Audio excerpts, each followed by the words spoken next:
Ancient Indian Commerce by Babasaheb Ambedkar. Part 5 1. Agricultural Organization. Very early, we find the ancient Hindus living a village life. Each village consisted of from 30 to 1,000 families. No isolated houses were to be found, but they were clustered together. Agriculture is known as the highest occupation, and the Indian proverb puts the merchantman second to the farmer, and the soldier occupies the last place in social gradation. Land was cultivated by the farmer and his families and sometimes by hired labor. The traditional feeling was apparently against land transfer. Yet we see that land was rented out for cultivation. Independent landholders were regarded respectfully, but work on the farm of a capitalist was greatly disapproved. There is no evidence to definitely say whether or not there was feudalism in the village community.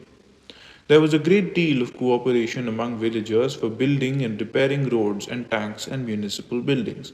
The sovereign claimed an annual tilha on raw produce. This was levied and in kind amounted to 1/6, 1/8, 1/10, or 1/12. Grain, pulse, and sugarcane were the chief products. Vegetables, possibly also fruit and flowers, were cultivated.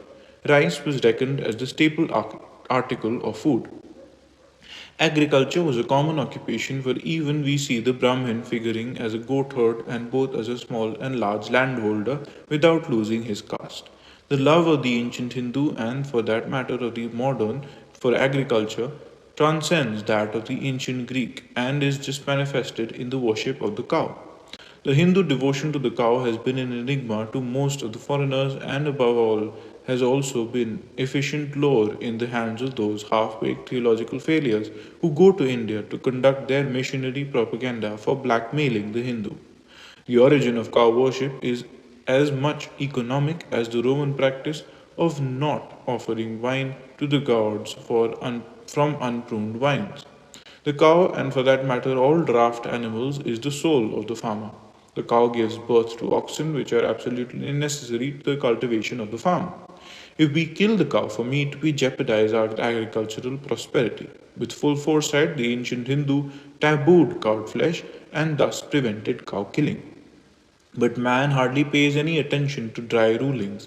It must have religious sanction, hence the grotesque mythology around the cow in old Hindu religious literature. The end.